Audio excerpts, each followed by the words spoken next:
everybody have your seat? If Bert gets here, hopefully, there. So call the meeting to order. Mr. Harris, will you call the roll, please? Yes, Mr. Chairman. Mr. Barber. Here. Ms. Byrd. Ms. Cook. Present. Mr. Dastra. Here. Ms. Elias. Mr. Feldman. Here. Mr. McGround. Here. Ms. Rufo. Here. And Chairman Adams. Here. Do we have a quorum? We do. All right. Having a quorum, we are now in, Home Rule Study Commission is now in session. Thank you all for coming. First order of business is approval of the minutes from the December 7th meeting. You all received a copy of them about a week ago. Is there a motion to approve the minutes? So moved. Second. Are there any corrections, changes, edits? Okay. Any objection to approval of the minutes? Hearing none, we'll approve the minutes for December 7th. My report, first, thank you all for coming. Mayor Stewart, Mayor Gray, Mayor Morris, it's wonderful to have you here. This meeting really is for you. So I appreciate all of you and all of the commissioners for taking time out of their holiday to come this evening. It's a busy time, but I'm very appreciative of everybody being here. Only a couple of things. First, the usual comments. The meeting is live streamed and recorded.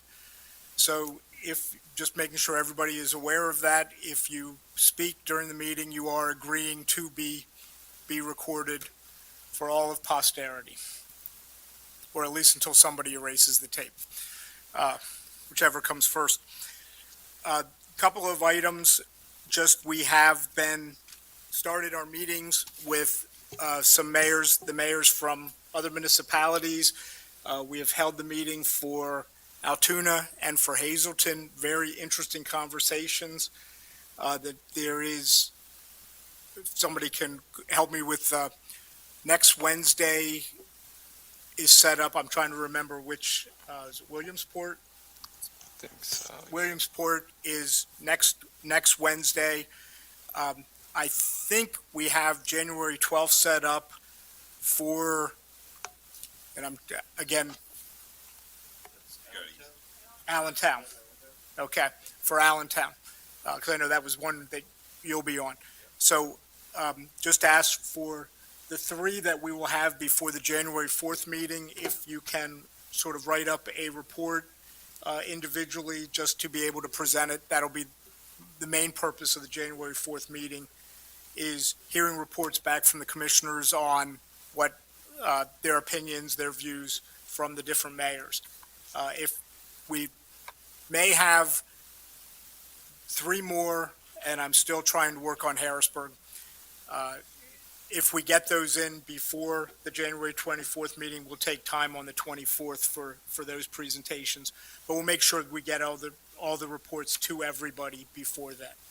So for the three that will be completed by next week, if you have something written, if you would send it to me, and then I can make sure everybody gets a copy of it. I think that's all I have. Are there any comments from the public? Thank you, first of all, for those of you who are here. It is a miserable day. If anybody does wish to speak, you can come to the microphone. Just ask that you give your name and the street on which you live. And again, reminder that you are being recorded.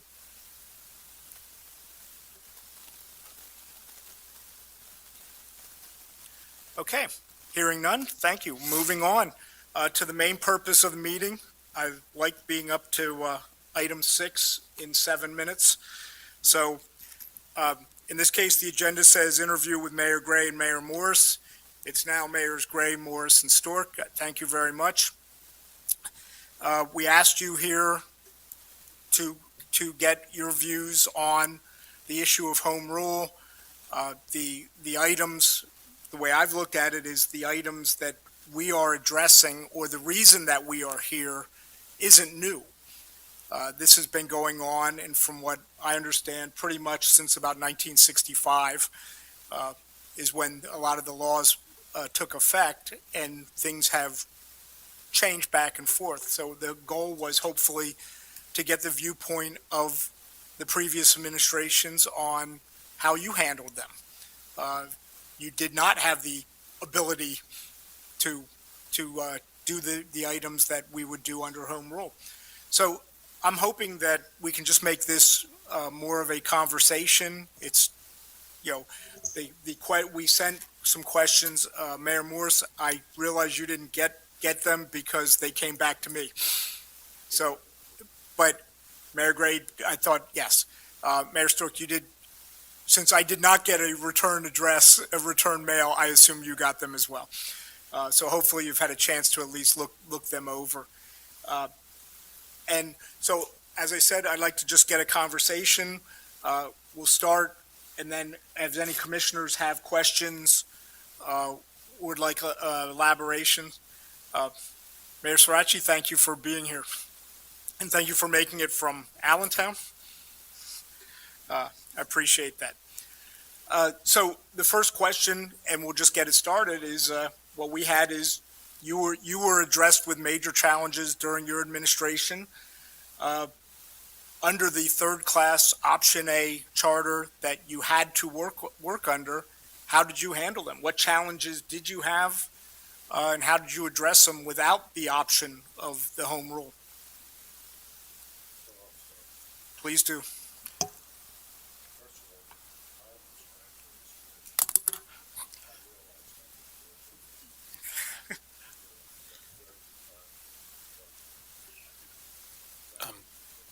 Mayors, if you can make sure that press the button on the microphone. Oh, it's green. Thank you for taking the time and coming to this. As the chair said, these problems aren't new. All three of us confronted pretty much the same thing. When I first went in office, I think in 2006, we had a transition committee which was composed of maybe 70 people that looked at everything, highlighted these kind of problems. We then went to DCED for an early intervention grant. And Fred, right? Yes. He's been around a while. He was here then. And we hired a group called Management Partners who came up with almost 200 recommendations as to how to cut expenses, how to better utilize staff, how to employ more computer literate stuff. It still was pretty early in a lot of the computer things. But they produced a report. I hope you got a copy of that Management Partners report, because it really gives you an idea, and if not, I can send you a link to it. It really gives you an idea what was going on. A couple of years after that, again, I think they had 188 recommendations, and we implemented, I'm guessing now, 160 or something like that. And it got us through. After that, I appointed a committee of really big business people, bankers, former CEO of Armstrong and whatnot, and asked them to take that report. Hi, Darlene. Hi, Darlene. Asked them to take that report and translate it into policy changes, and they did, and there was a report written, Prosper or Perish. And again, that would be worth reading. It's a short report, but it talks about the problems we have. You know, if we had real home rule where you could set up your own local government, we wouldn't have these problems. The problems we have are not problems here. The problems are problems that come from Harrisburg, where they mandate certain things, procedures, arbitrations, and whatnot. And on the local level, you have little, if anything, to do other than comply with them. So, you know, I appreciate what you're doing, but the real problem is going to remain in Harrisburg until somebody in Harrisburg has enough guts to step up to the plate. And I'll give you a couple examples. Act 111, police and fire arbitrations. Basically, they're set up to benefit the unions. That's generally what happens. The arbiter doesn't have any control or doesn't have to consider the financial situation of the community. Inability to annex. I talked to the mayor of South Bend one time, and he said, we got 10,000 new people in South Bend last year. I said, my God, how did you expand that much? It's easy. They built right along the edge of the boundary. We annexed it. Go out to Fruitville Pike and look at Manheim Township to your right. The city of Lancaster gets nothing from that and has to deal with all the traffic and whatnot. Go out out by Long's Park.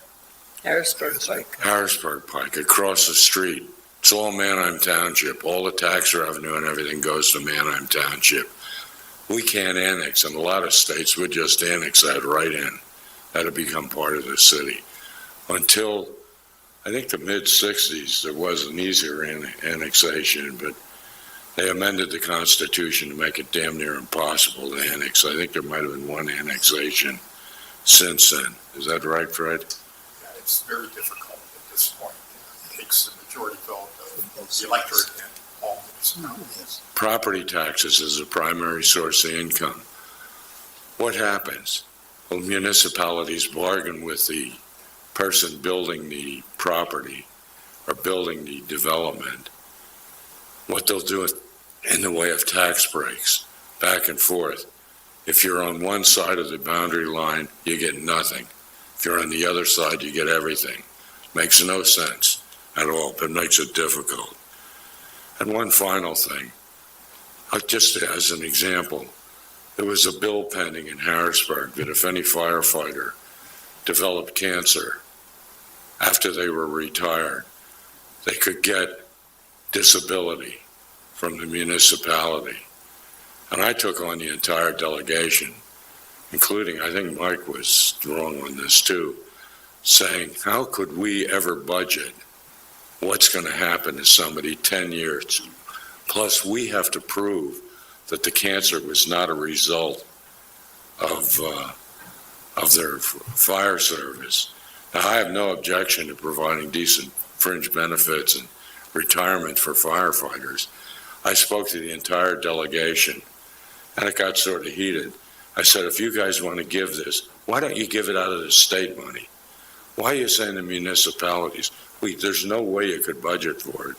And in fact, shortly after it went into effect, I think there were 50 prostate cancer claims filed in Philadelphia.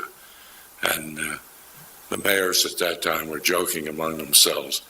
The General Assembly could actually come up with a cause of prostate cancer, just by adding this fringe, but it wasn't any for us. One final thing with property taxes, it beats up, it's based on the assumption that people that own property have money. Generally true. How much is another question. And come door to door with me. We go door to door, Darlene. Come door to door and talk to the old couple, myself and my wife, who have been in the same house for 51 years, and say we always thought we'd have a roof over our head. But now he's a greeter at Walmart to pay property taxes. It's outrageous, and it's outrageous the way it's done. It's a futile assumption, and hopefully you all can do something with it. One other thing, property taxes and wage taxes both damage growth in the community. I don't know how many times I said to developers or talked to developers, and they would say, well, the property taxes are so high. What can we do? Well, from what I understand, you're going to look at possible cap off off of wage taxes. Well, that's not going to affect the person developing the property, but it's going to affect the person working in the property. So I don't mean to throw cold water on the thing. I just think the General Assembly ought to step up to the plate. And you guys in your report, please include a direction to the people that represent us in Harrisburg to cut us a break and give us an opportunity to actually have honest-to-God home rule. Sorry, I don't mean to ramble. It's just, Art? Good afternoon. Just briefly, my background, I started with the city crawling through brick sewer lines as a young engineer, became the city engineer, then public works director. I had 10 years under my belt before I became the mayor, and I'd worked with people in City Hall as co-workers. So I was in a little bit different position than most other mayors that come into City Hall. As an engineer, I'm going to answer your questions as you asked me to answer them. And the first one you had was, during your administration, what were some of the major challenges? One, and I'm just picking a couple here, there were a lot for every mayor, now and in the past. The elimination of federal revenue sharing.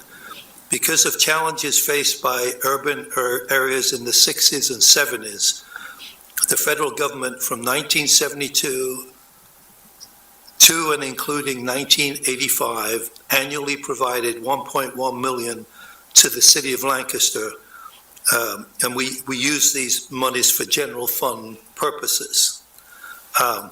Depending on the particular year from 72 to 1985, that 1.1 million represented anywhere from 9 to 15% of the total general fund budget. For the 1986 fiscal year, these funds were reduced from 1.1 million to 700,000, which was about 5% at that point. And then in 1987, the whole thing went away. So as a comparison, the ARPA fund monies of 6 million represent about 8% of the city budget. So the loss of general revenue sharing back those days was comparable to losing the ARPA funds at the end of certain years. And then the second one is, in the mid to late 1980s, the city was reaching its maximum real estate tax level of 25 mils. You couldn't raise taxes beyond that unless you went to things like recreation and the like. It was caused by the lack of property reassessment. The county had not reassessed since 1962. And let me just mention, when we looked at this, and one area we looked at particularly was the southeast area. If you looked at property sales in the mid-'80s in the southeast area, they were way out of line versus the assessment. In other words, the assessment was higher because values in the southeast area had dropped considerably. So there was that issue of fairness. And then there was the issue of we needed to be able to raise real estate taxes if we had to do it. So they were the two issues. Then he said, how did you handle these under the third-class charter option A? Regarding the loss of federal revenue sharing, we simply balanced the budget with tax increases and cost reductions. A survey taken at the time said that city residents by some 64% preferred tax increases to service cuts. In regard to tax reassessment, real estate tax reassessment, the city took the county to court. Just before I left office, and by the way, I was a Republican in office, and there was two county commissioners who also were Republicans, so I can tell you it was not received very well. But before I left office, the county court ruled against the city and denied it. Then Mayor Stork came into office, and upon entering it, appealed that decision, which ultimately led to the county being ordered by state court to carry out regular reassessments that continue today. And then the last part of that question was, what elements of a home rule charter would have made these more resolvable? For me, this is very hard to answer without understanding the meaning of resolvable. Does it mean easier? Trying to resolve these issues fairly is the challenge in my mind. It's fair to everybody.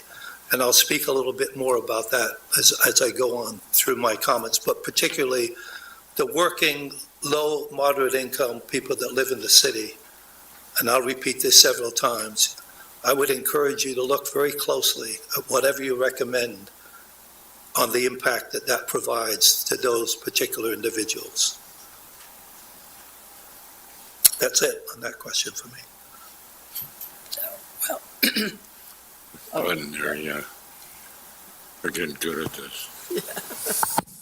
During my administration, the same problems surfaced on everything. Arbitration was really damaging to the budget.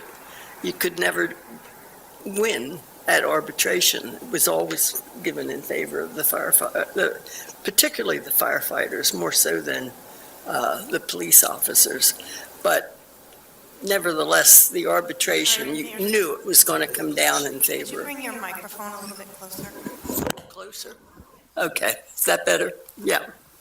And so that was always a challenge, trying to figure out, and it was never settled at budget time, so you always had to try and figure out what the result was going to be and how you'd build it into the budget.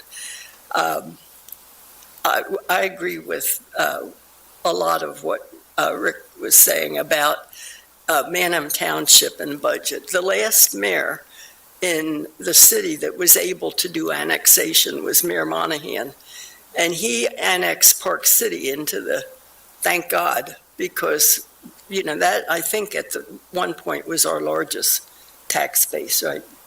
And that's still in the city. But I was told that annexation was stopped, or it was very popular during Mayor Monahan's reign, when he was in office, because Manheim Township, I think, had 2 police officers at the time, and there were several strikes brewing, and they were looking for more police protection if there would be problems on the picket line, and so they annexed into the city, and that's where a lot of the land where Red Rose Commons is now, and some of the land on that borders up to Manheim Township, out at Costco, where that came in. That was because of the ice cream, right? Penn Supreme was back there.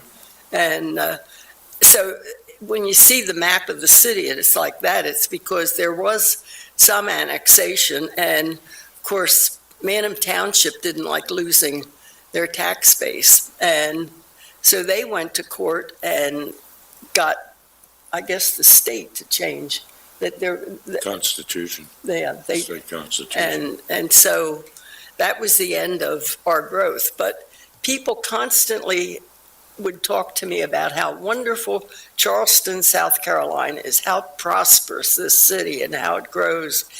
And when you'd look at it, every time somebody wanted to connect to the water and sewer, they'd take the lines out and annex that property in. But they're a state and we're a commonwealth and we can't do that. So that had our hands tied. So we were not able to grow in gaining any new tax base. It was all what we have. And thank God the apartments are going up now in the city, because we're getting more density. At one time, there was nothing above 3 stories. I don't even think we allowed it through zoning, depending on the area that was zoned. But the challenges haven't gone away, and they're not going to go away with home rule until they might be eased a little bit. But we still have all the nonprofits that serve the entire county. And I'm wondering if any municipality has been able to put in a service tax or some kind of a charge to the nonprofits just to pay for getting their street cleaned and their snow plowed. And, you know, not that it just helps to offset some of the services.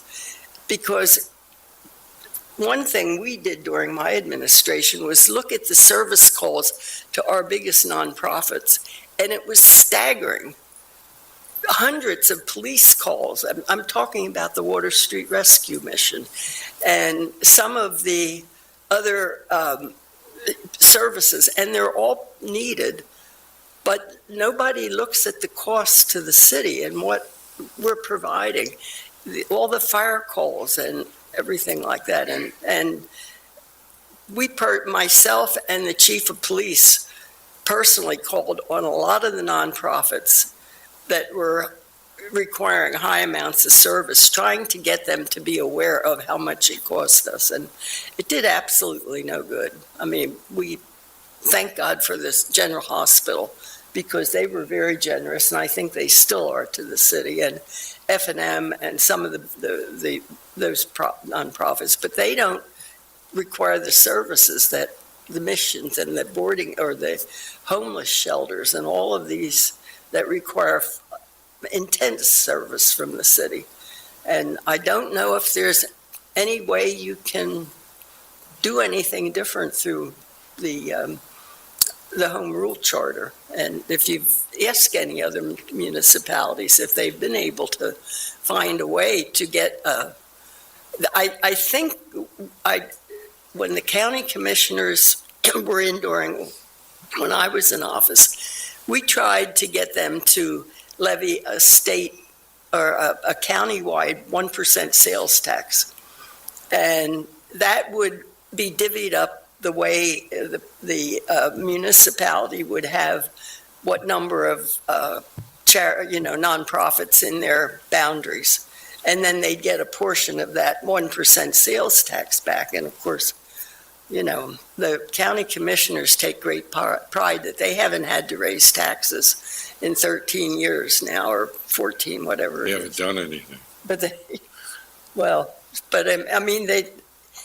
Everybody wants the services and everybody takes them for granted. And the city gives and gives and gives and gets poor and has to stretch services. And, every year everybody that ran for office said, we're going to cut the fat out of the budget. Well, there is no fat in the city budget. And When I was mayor, I approached the county commissioners and said that really in lieu of taxes, they should pay their taxes on the assessment for the prison, for the office building down here. They should just pay. Why not? mm-hmm. I said it'll be easier when you go to build a new prison. The township or wherever you're going to will at least know there'll be some tax benefit from it. Well, when they got off the floor laughing at me, who provides fire protection for the big county office building? Yeah. Who provides police protection? It ain't the sheriffs. Really. We do. And what you have too in the city is the poor being taken advantage of to pay for the poorer. Mm-hmm. That's where you are right now. Yeah. Sorry. One final thing with arbitration, just so you understand how that works. We pick arbiters and strike arbiters. The unions get the last strike. So that arbiter knows if I don't do well by the unions, they all talk to each other through the state. It's the last arbitration I'm going to get. The city presents its case. The fire or police present their case. Then the arbiter enters into negotiations, and the next thing you know, something that barely represents anything that you were talking about comes out. That's your contract. Now, I proposed and tried to get them, the police won't hear anything, any change. Baseball arbitration. Make your final best offer. We make our final best offer. An arbiter, based on some reasonable standard, says that one. That's it. You can't change anything in those. They do that in New Jersey, and it works. They don't do it in Pennsylvania. So, sorry, this is an opportunity for us to vent about some of these things. Please, no apologies. We asked you here today.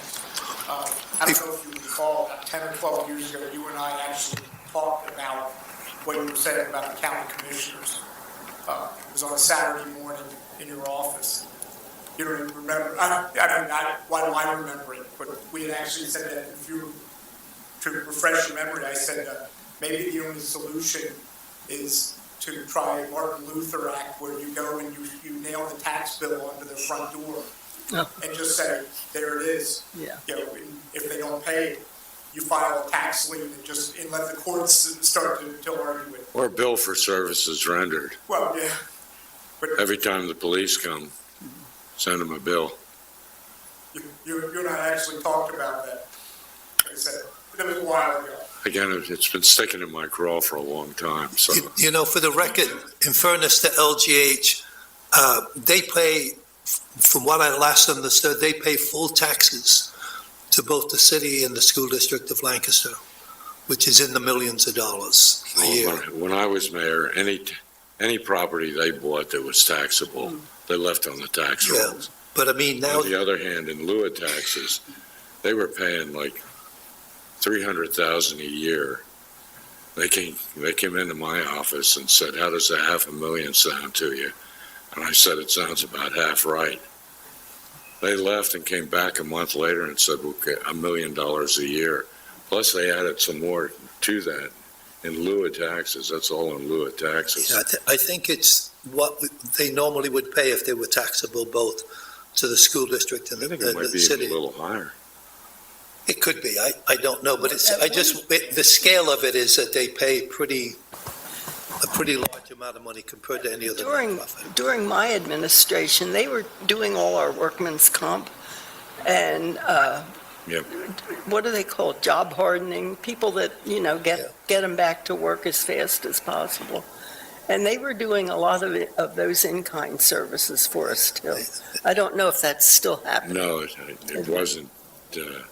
It's tough to ask them for $1 million plus in lieu. Yeah, well, that's Yeah. much better. We need that more. I'll give you another example. Out there in Belmont, one traffic light is in the city. So, When Janice tried to do the power center, which is where Best Buy and everything is, Manheim Township, remember, jacked us and wanted $750,000 for road improvements. Well, when they did Belmont, they came to me and said, "We can't do it unless we have a traffic light here and it's in the city." And I checked with our solicitor. And our solicitor said, "You can be as arbitrary as you want to." So I told Patrick, "Bring that $750,000 up to current value." And he did. It was a little over $1 million. And I sent Manheim Township a letter and said, for a little over $1 million, we'll agree to put that traffic light in. They didn't pay it, but the developer did. Now that I see the development, I think I was about 10 times too short on it. I didn't realize it was going to be that much. Do any of the commissioners have question, follow-up for the mayor? If we can move on, like I said, we had essentially listed questions. We had a question about separation of responsibilities, separation of powers and responsibilities. Let me jump in on this one first, and then maybe we can alternate. Do you believe it is important to have a separation of powers between council as a legislative branch and the mayor as the executive branch of city government? If so, why? And simply put, for me, I think, yes, it is important to have separation. I think it's good to have checks and balances the way the federal government and state government has. So I would say to that, yes. That simple. Well, I'd say it depends on how you want to do it. If you talk to some of these other mayors, they'll have people on council that will just be disruptive. Nothing positive out of it, just disruptive. People that are coming into the city that want to live in the city or want to invest in the city. Look at what's happening. Slide his mic forward. Sorry, Mayor. I need you to slide your mic forward. We're not picking you up for the audio that we're streaming. Okay. People that, where was I now? Well, Other Disruptive. Yeah. mayors had people that are- you'll find a lot of local city governments in Pennsylvania are in horrible shape. And it's because of all the backbiting between not the supervisor, the council people, and the mayor. Either the mayor's imperious, doesn't give a damn what city council thinks, just goes ahead and does things, and then they raise hell, or the opposite.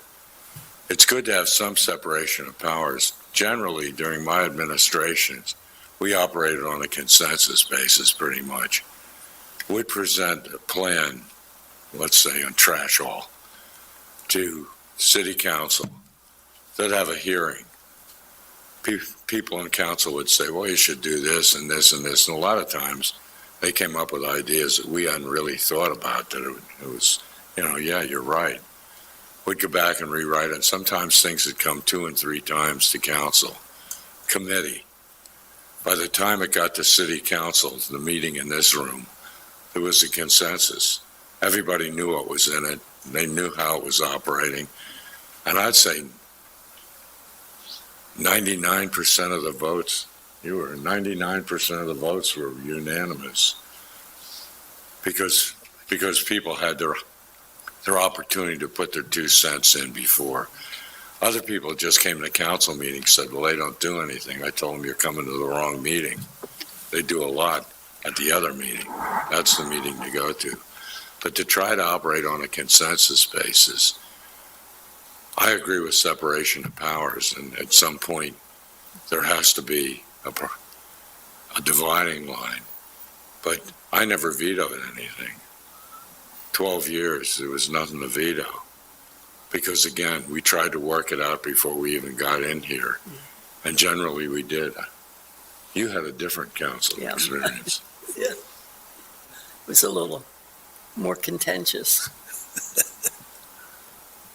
So would you agree with what we currently have, the strong mayor approach as compared to a hired business manager as?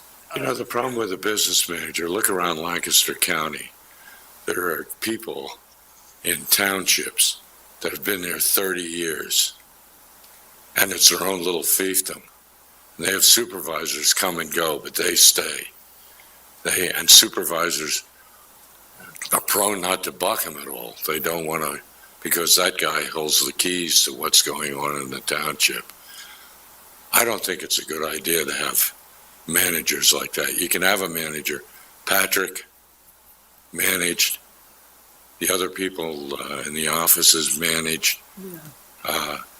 I don't think it's good to have a professional, quote unquote. I think the history of the city of Lancaster, it's worked reasonably well. I mean, when I was mayor, there were times where there was 4 of my party and Janice and either John Lyons or Gina Leachy, And Ron Mike Ford, Sterler, Ron Ron Ford in varying degrees. They were on council. And yes, they made it more challenging, but the decisions are far better than not having a disagreement and debate and conversation. And I think it's more likely to happen if you maintain the present circumstances. I think Mayor Gray is absolutely right. When the manager gets in, many times people rely on the manager to do everything, and they just basically, most of the time, not in every circumstance, but most of the time, they go along with it. Whereas in this form of government, I would say right now, to be honest, it's not quite that way, because it's all one party. And I don't know if you can look at, as part of your work, minority representation within council. That's the way it is in county government. It may not be possible under the law, but it certainly would introduce, I'm not talking about majority, I'm talking about a minority representation that would allow maybe a difference of an opinion to be expressed and debated. And the other thing I'd mention in regard to debate, years ago when I was mayor, we had 3 newspapers. One was Democratic, more than leaning. One was more than leaning Republican. Sunday News was in the middle. They had many more employees. It was a whole different life.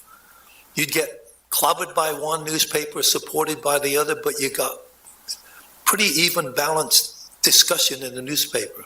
And the public were much more knowledgeable because the articles were much more in-depth. They were timely. You had articles the following day after a meeting of council, whereas now sometimes it may be a week before it gets reported.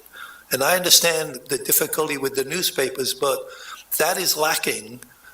And if it's a one-party system, you don't introduce much debate, quite frankly. So if there's something that can be done as part of what you do and looking at that, I think it's helpful. For a mayor, you don't necessarily want that. Do you like to go to council? I'll admit it and have support for what you're recommending. And people become pains in the neck and they come to every meeting and they're allowed to speak or they're on council. That's part of life and it does make you much better. I'd say one thing I heard kicked around in the paper from time to time, districts for council people. My opinion, that would end up in really a divisive government. It would end up with people on that little northeast section of the city getting this. And really, I don't think it'd be healthy as compared to being elected citywide. This is a small city. It's 4 square miles, basically. How much do we have to divide ourselves up? That one, two, I don't know if you can do it. I'd certainly consider nonpartisan elections. I don't know if you can. Can't do it. Tony, can't you do it? We were told at a previous meeting that we could not do it, but I'm still going to be looking through the law to see if there's any other way of instituting that. Like, I haven't asked our staff yet about just removing party affiliations. You still go through the partisan process, but ballots may not have your affiliation when you get there, because the primary process needs to be respected in Pennsylvania as per state law. I know when it comes to partisanship, people I appointed to office, I never asked them whether they were a Democrat or Republican, and probably appointed, well, there's one of them. Probably appointed more Republicans than Democrats in the end. I don't know, because I didn't really care. He wanted somebody that was qualified, who would do the job, and stay out of partisan politics while they're doing it. I agree with having council members elected citywide because it gives you, you get the best of all sections of the city. If you have your committee people working, you can identify good people that just come to council and ask intelligent questions and keep, your feet to the fire. So I just feel that, as Rick said, that their street would get paved, in this little corner, and then council people that are running would make all these promises. We're going to get this done in your, in our precinct or whatever. And I think those problems should not be decided by part-time council people. They have to be decided by the department that has the budget, that what's needed, citywide.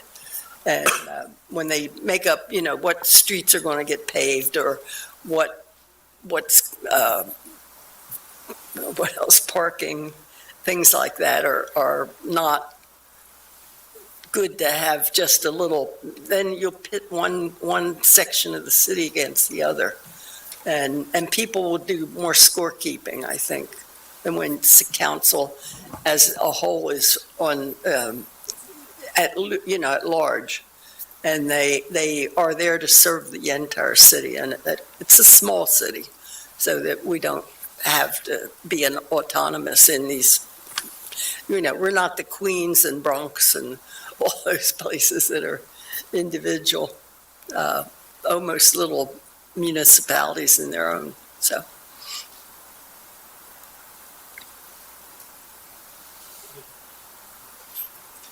Questions or comments, follow-ups?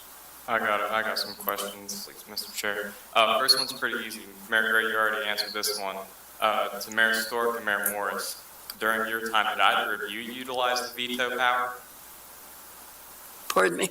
During your administration, did you at any point utilize veto power? No, I didn't. Okay. No.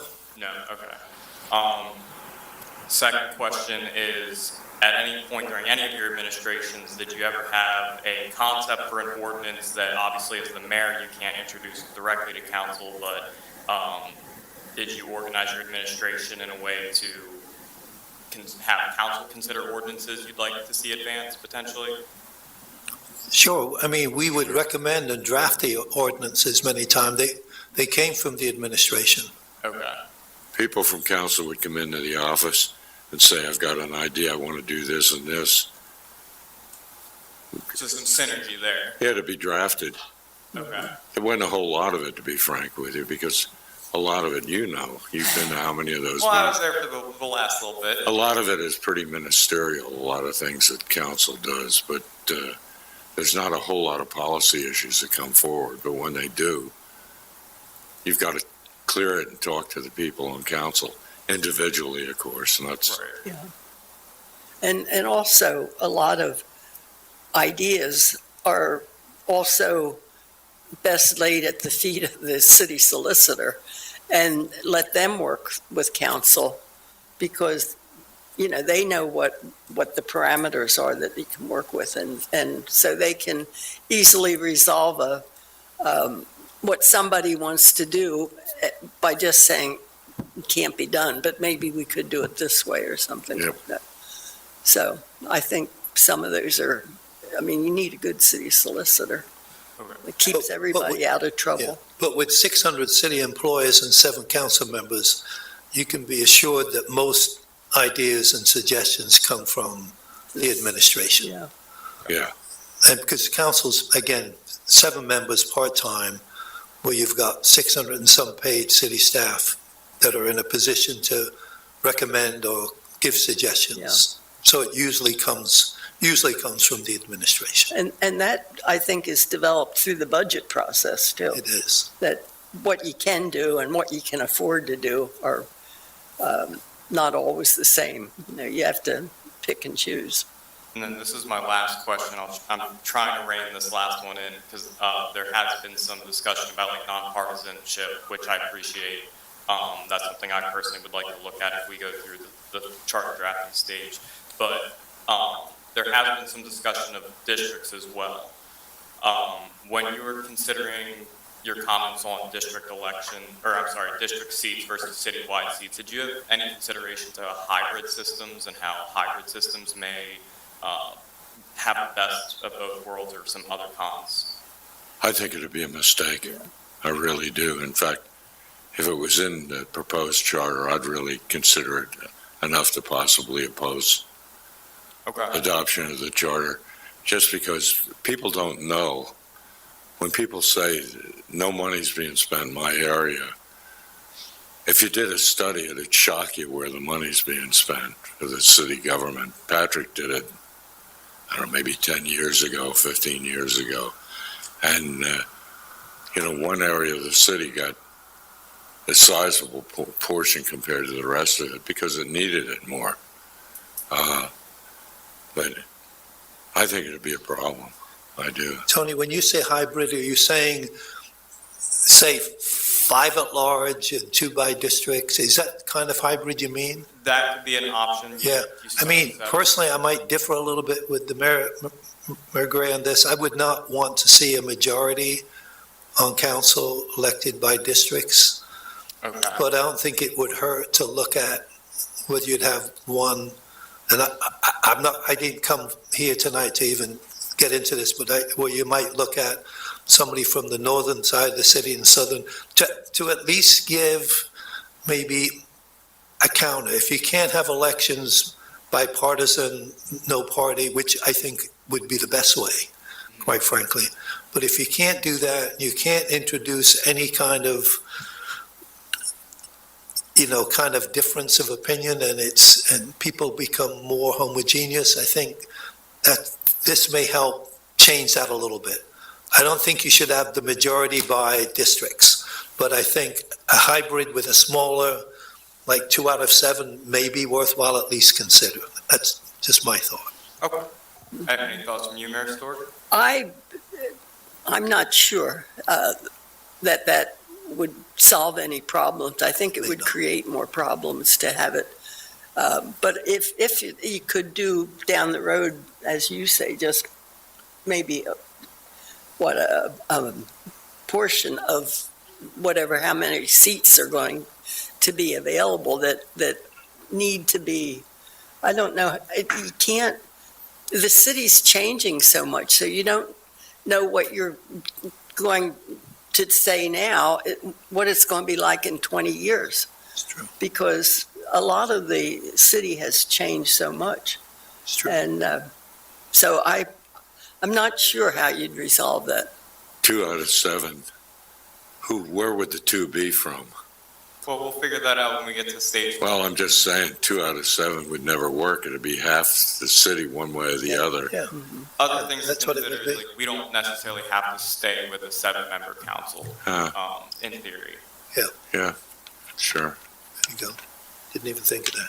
I mean, just to speak on districts, I think all of you probably know that here the Southeast is always underrepresented.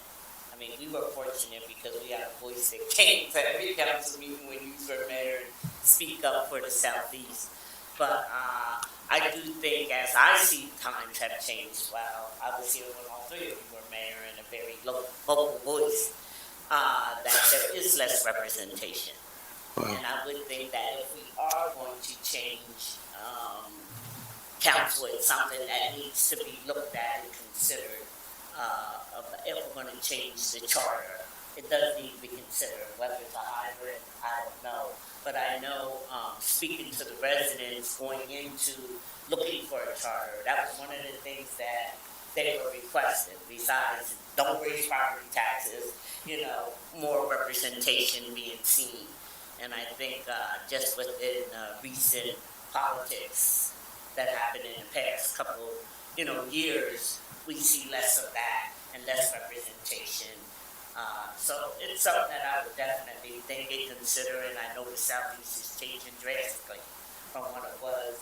Mayor Stewart, when you were mayor, and what we dealt with in the Southeast, and you as well, Mayor Gray, a lot has changed. But I still think there's still a great portion within the Southeast that is underrepresented. Darlene, when people say that the Southeast hasn't been represented, all I can think of is Nelson Polite and Louise Williams. Right. I mean, Ron Ford. Ron Ford. Things have changed. That was back then. Where are we today? And Well, that's that I what we don't lost those voices in our community. And even though we try to get new voices, it doesn't go that way. So I think there's something that needs to happen that will allow a voice to come forth as the Ron Ford, as the Nelson Polite, as the Louise Williams. We were able to push those voices forward to be represented. You didn't have to push much. No, Really? But they had a lot of support, and we don't have that now. But Darlene can't push. She's very shy, Darlene, Yes, she aren't is. you? Remind me after the meeting and I'll tell you how Louise got recruited.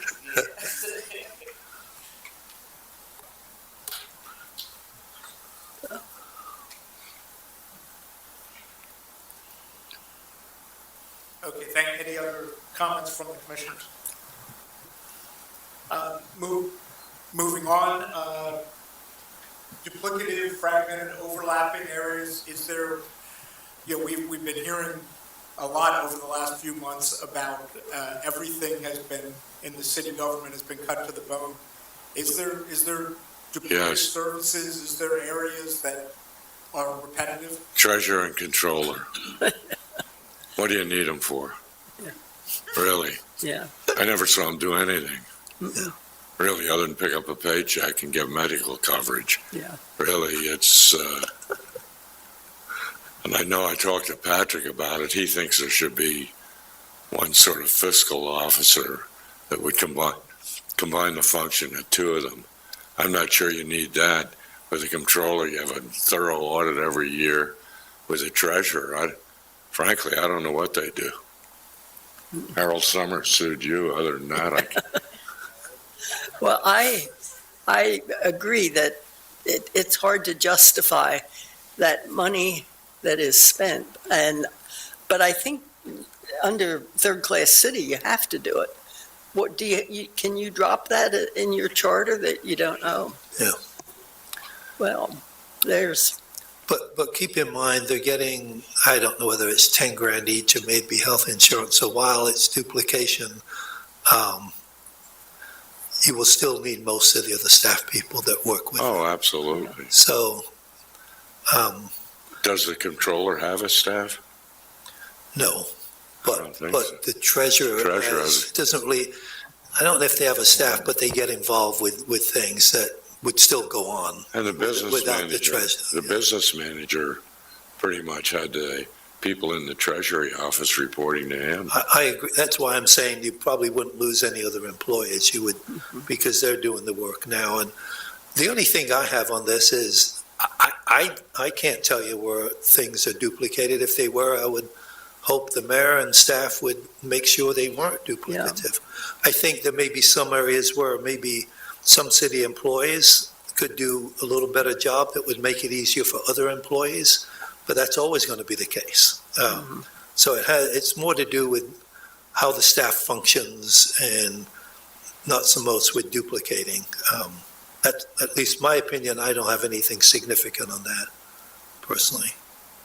I think duplicate, and those are things that have been cut from the budget over the years, that everybody is pretty much down. Every department is as slim as it possibly can be because, every department head was given the walking orders, this is your budget, and they had to make it work.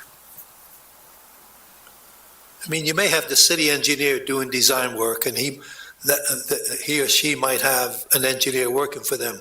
Well, they're going to do similar work, but the younger engineer is going to be assigned a certain level of work. So I don't consider that duplication. They're doing different elements of the same job. Yeah. So How many, Mayor Sarchi, how many employees does the city administration have? You said 600 before. It used to. it still does. Is that number, approximately, It's the same. okay. Yeah, Yeah. there has been some expansion with our lead program. So we have a lead team. We have 25-ish staff that are totally grant funded at this point. And if those grant funds, ostensibly, some grant positions stay on, most don't. Okay, thank you. And the 600 I said is not just general fund. It's water and sewer, general fund, waste, all the function of city government. My question was, is it now 6,000 or is it now 125? No, It's about the same. 600 and It's about the something. same, plus or minus a couple of hundred. No, it's not plus or minus a couple of hundred. If I could, It's because minus a dozen or two. Okay. one thing back to Tony's question about cooperation between the mayor and council. I went and saw a physician from Lancaster General give a presentation on lead, and my jaw dropped. I could not believe what was going on, and it was a silent damager to our kids. I asked him, could you give that presentation to city council? And I think Louise was president of city council. I said, Louise, I saw this great presentation. Council ought to see it. He gave it to council, and boom, they took off with the ball. Really, they ran with it. They understood it. They were really involved. How about it, Deneen? That was Dr. Martin, and that's Doc- what propelled for years, the city has been working on lead abatement, but it was only until we applied for and received the HUD funding that we've been able to take it to a whole different level.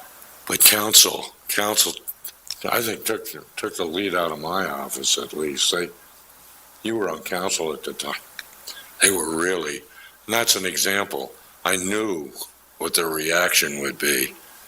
I made sure they got the information. When they got it, they ran with the ball, really. Thank you. Any follow-up? Yeah, a couple of questions. For the treasurer, is that The reason that we feel it's not needed is because the treasurer signs over the rights to the city to manage the treasury office, and it's not ran like the optional A charter states it should be ran, where they would have responsibility to be that checks and point balance system. Because they sign that over, is that what makes that position almost not needed? I'm not sure what they do. The treasurer allows, basically relies upon city staff to carry out the duties. Yeah. And there may be certain signature requirements of the treasurer as there is with the controller on things.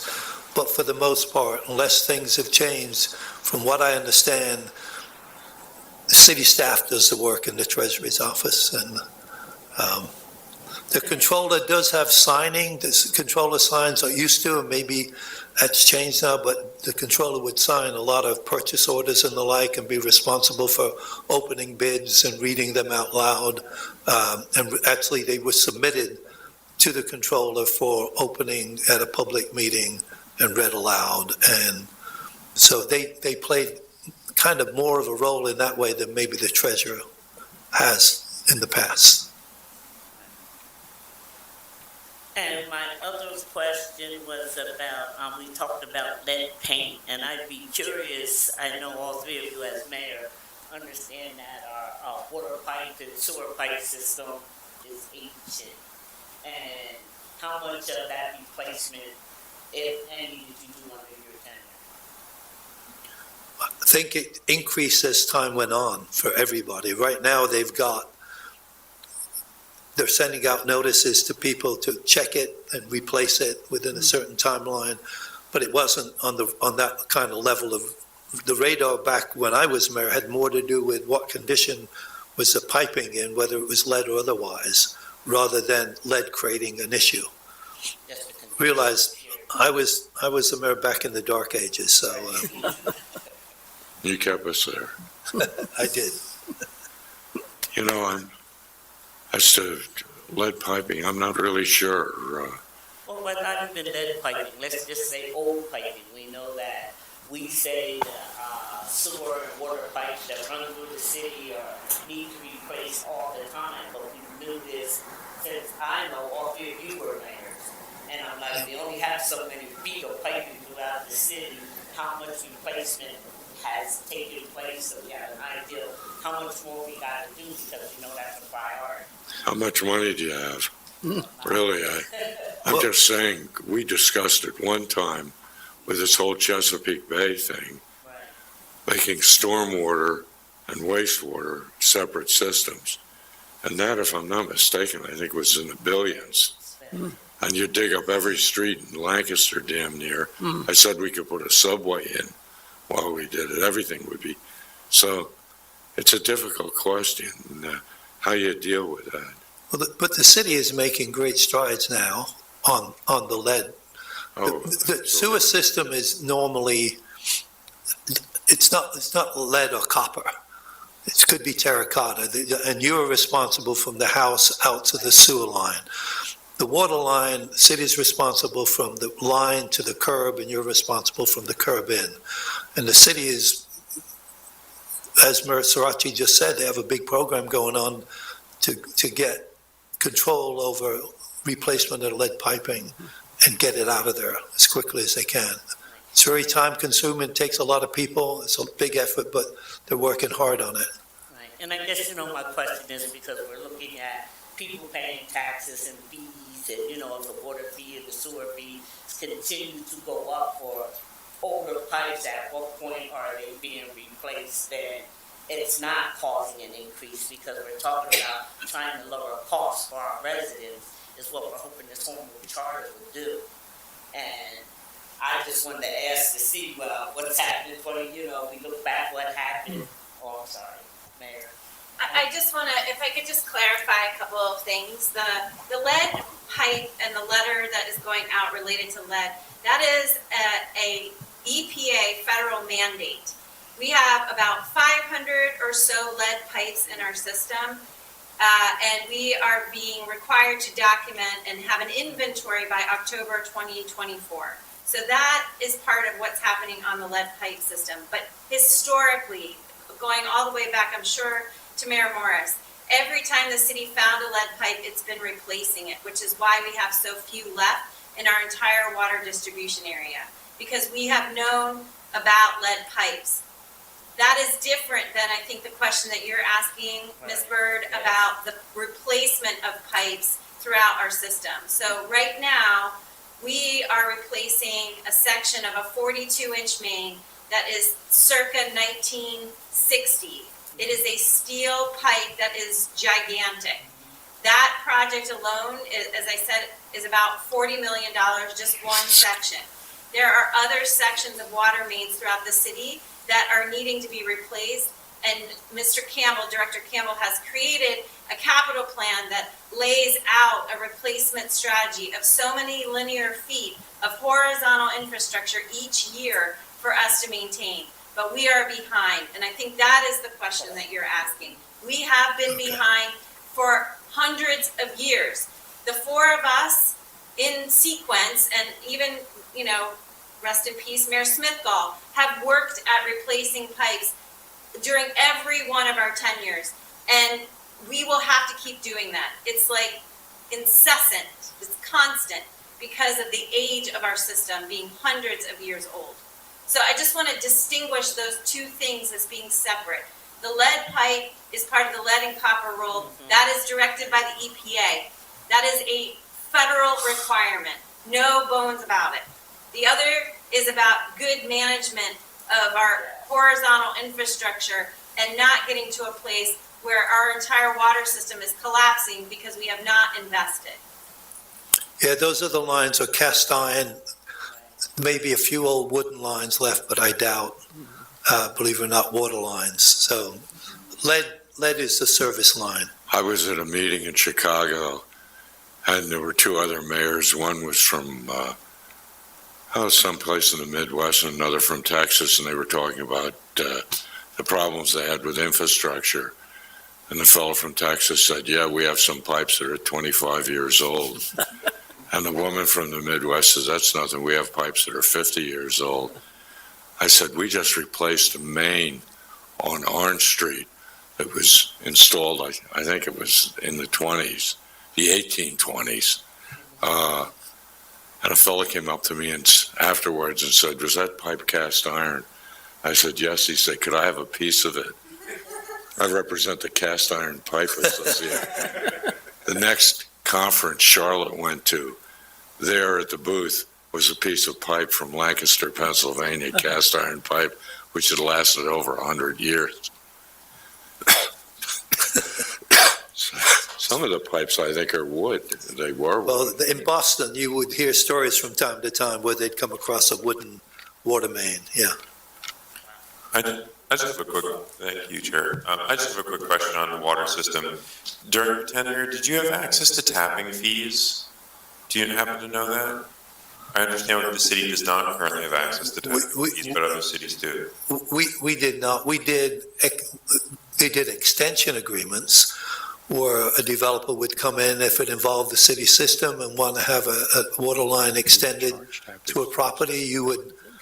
And the Water Authority did a lot of that, where they work with the developer to develop an extension agreement, so that if somebody else besides that developer connected, they would pay part of the cost of the extension. So the developer would come in, do the extension, have an agreement whereby anybody that used that extension would be responsible for certain parts of that cost. But tapping fees are a little bit more controversial, and I think Wenham Township are finding that out right now. Are we able to charge them as a third-class city? I don't think so. Well, we decided you couldn't. Wenham Township said you could, and they've just settled the whole case now, I think recently, for, I think, $4 million or something like that. Was that your question? I just wanted to know if the city had access to them. I understand that they didn't calculate their fee appropriately. We had a conversation with the mayor of Altoona, who indicated that they did in fact have access to that as a tool. And part of what we're paneled to do is to look at the various financial tools to our Tapping fees usually involve new lines, and the city is so built out that there wouldn't be a need for that for the most part, whereas places like Wenham Township where newer water lines were extended, they came up with a way of paying for certain things by developing a tapping fee. I don't believe the city, I can't remember it ever doing that. No. Any other questions? And just to be clear, a tapping fee means you've got a line, you have a residence that just get built on a lot, and they want to connect to that existing line. You charge them what they call a tapping fee, $2,000, $4,000, just for the right to connect. Because that line was new. That doesn't happen in the city. So the tapping fee is paid by the resident who wants to connect to that particular line, and it's called a tapping fee. Even though it was a city line, we couldn't It was, share in that tapping fee. Well, in Wenham Township, they normally weren't. Well, because the city stopped extending to some degree in Wenham Township, Yeah. and Wenham Township had an authority that ended up floating bond issues, doing the cost of extension, paying that extension by requiring people to pay a tapping fee. And that's how they ended up extending throughout Wenham Township, whereas the city did not have the money or the desire to extend. Quick question. So, I'm thinking about external water customers from the city. What is the benefit of the city providing, water for them when their fees are less than the city residents' fees? The city normally took $4 million out of the water fund into the general fund to balance the budget. Right. Some of those monies came from outside city water users. Now, the city did for this year and last year reduce that fee to $2 million, but I understand it's going back to $4 million next year. I think I told the mayor this. I probably would not have wanted to see us do that, but we did. The other thing I would hope the city will look at, because I've mentioned it to the solicitor and I mentioned it to Patrick, was back in the 1930s, there was a lawsuit to prevent the city from making a profit on its water lines. The ruling went in favor of the city. So we fought with the PUC, who wouldn't give us a rate of return, and this is a really big issue for water rate customers in the city. We went to meet with the PUC, Bernie Ziegler and I, the accountant, showing them, bringing to our attention this law from back then, and they ended up approving a rate of return to the city that was higher than it had been before, such that we could do better within the water rate system and charge the outside customers a higher fee. I saw last year that PUC was being more difficult about that, and I sent a copy of this to this legal decision to Patrick and the solicitor, and I'm hoping that they've taken a look at that to see if it's applicable. Because it was the only case where you can have profit on a use such as that. You're not normally allowed to do it, but within this particular case, the decision was made that the city could in fact do that. there was at one point, this was before I got in office, you weren't in office anymore, were you? When Charlie, they were looking at a different type of delivery system on a commission that would include people on the commission from other areas that were served. And if that was created, we wouldn't have to go to the PUC for every change. The PUC has been part of what I was talking about earlier. We passed an ordinance that if the PUC, or if the, say UGI, dug up a street, they got to a certain point, they had to pay to repave it. We passed that. PUC, well, Commonwealth Court said no. PUC is the only one that can regulate. So many things like that, you can't do anything about it. But on this particular case at hand, the PUC does have a responsibility to be even-handed with different utilities, whether it's electric, gas, water, to be consistent in what they decide. And so if the city could show that they're being unfair to the city of Lancaster, as we did back as I said many moons ago, we justified a higher rate of return. I just want to point out that the thing that you mentioned about a broader authority was also in the PFM report. And I guess the city of Erie has such a thing in which the Erie water system serves a broader region than Erie itself, and the Erie City Council appoints all the members of the authority, and they pick a couple from a list who live outside the city to serve as representatives. So it's in the report you've received if you're interested in it. Well, the then mayor was concerned about giving our water rights away, but from what I understood, the appointments of the people on the commission, the city had always have a majority, if I'm not mistaken. I can't remember now, it was a long time. Yeah, I think one of the reasons was that we wanted to maintain a different rate. And if you did this, you would equalize the rates. Back then, the rates in the city were lower than the rates outside the city. And I'm hoping that maybe this court ruling, the city will take a look at it and see if it's germane to justify a higher rate increase for people outside the city. Anything else? Were there any issues, are there any issues currently confronting the city that you did not have to deal with? That things that are going on now that are, you luckily did not have the problem with? In the middle of COVID, a guy came up to me at Central Market, said, "I wish I could make you mayor again." I said, "Brother, I'm glad you can't." Really, yeah. I mean, that whole thing, we had, during my administration, the Great Recession, we raised property taxes 25%. It was that bad. 25%. It was a mess. We had that. They don't have that now, but the mayor now has all this federal money that I'm assuming you become dependent on to a certain degree. We're using it to balance the budget. Yeah, But it's and it's going away. it's going to end. Yeah. What are you going to do now? We were never confronted with having too much money. Yeah. Well, we were, as I pointed out at the beginning, on federal revenue sharing to the same percentage as currently facing the city. But was the point, are there issues which you are aware that confront the current administration that you did not have to address? And I think the clear one to me is the current level of homelessness that exists in the city. And it said, if you were mayor today, would you have been able to resolve these under the current charter? And I think resolve is perhaps the wrong word for this. I don't think you can resolve, meaning totally.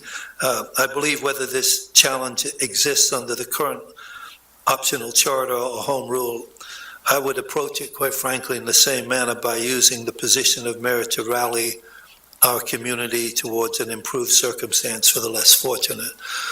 I wrote an op-ed on poverty back a few years ago, and, I think the city doesn't have the money to do it.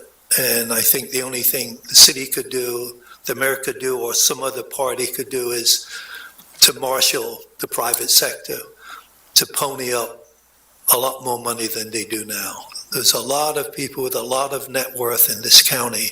And if homelessness is the problem that we talk about, and we do, it's not just affordable housing. There's a lot of other issues related to it. I think we have to somehow marshal an effort to get those people with significant monies. Government's only part of that. The private sector has to be individuals. Has to be the one that comes up with the majority of those funds. And something like $100 million could go a long way, and it might sound like a lot of money, but if it's divvied up between some of the real wealthy and paid over a series of years, it's doable. But there has to be a will to do it. This is a county problem that occurs in the city. Mm-hmm. When I went to the Water Street Rescue Mission, now this was quite a few years ago, they told me well over half of the people in the mission are from the county. And outside the county as well. Yeah, now look at it this way too. Where are homeless people going to come? Well, they generally don't have a vehicle so they're going to go someplace where they can walk. Social services are concentrated in the city. Meals and breakfasts and whatnot are in the city. So it's only natural that they come to the city. On the other hand, where they come from should support us. We got a grant, that was about $1 million, and the county got $2 million. This was probably 15 years ago, where it was to prevent homelessness. And I said, I'm not going to take it unless it's combined with the county and it's recognized a county problem. It's not a city problem. It's a problem far broader than that. If you're on one side of the street, you're in Manheim Township, the other side, you're in the city. It's a county and it's a communal problem that, along the lines of what Art says, has to be solved on a broader basis than just the city. What you can do about it is beyond me. Yeah, it goes back to the nonprofits that have to be located in the city because that's the only way you can take care of some people without cars and, you know, the multiple services that they do need. And I don't know if we've ever looked to see what percentage of the homeless are from the city. I don't even know if that data is available, but there's no shelters in Quarryville, there's none in Lidditz, there's none in Ephrata. They're almost all of them are in the I think city. there's one in Ephrata. Yeah. I think there is. But if we wait for the county, the areas outside the city to solve the problem, we're going to have a long wait. Yeah.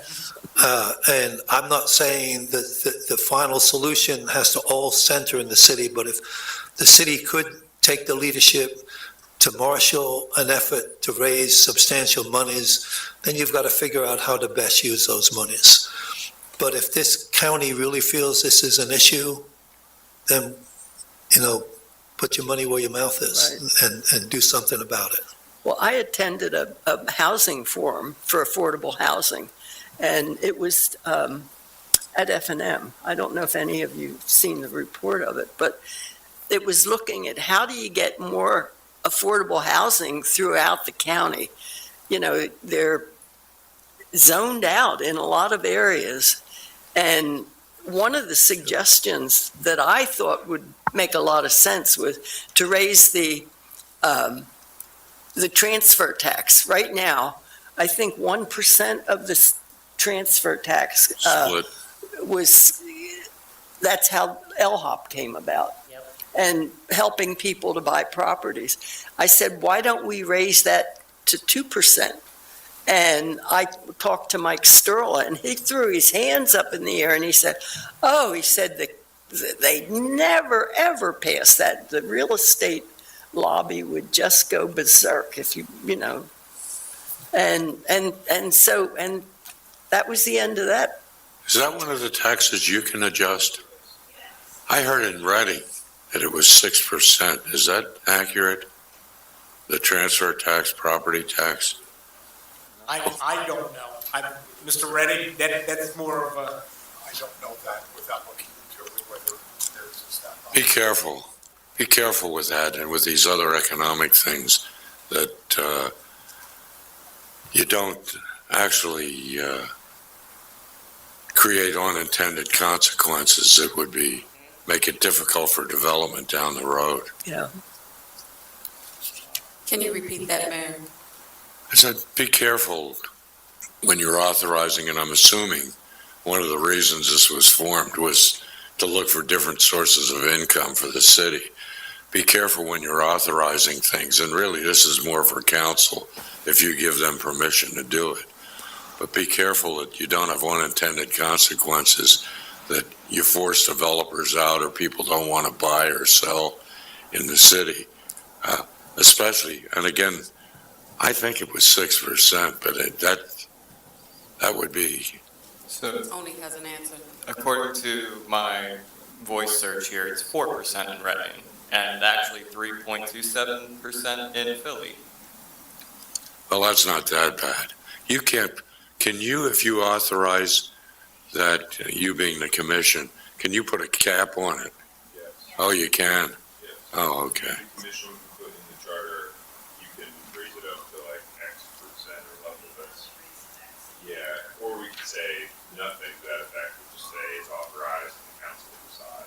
So I thought we were told publicly that you couldn't put a cap on. Are you saying that you can put a permanent cap on? If we put in the charter that it's. Yes, you can answer. Well, we were told by, I'm just going by my memory when I attended a council meeting, somebody said, well, I would say on the earned income tax, the thing I would add to it is, I wish there was a way of permitting no taxes to be paid by the low mod income people up to a level of, you can't do it up to 40,000 and then graduated. That becomes the problem in my mind.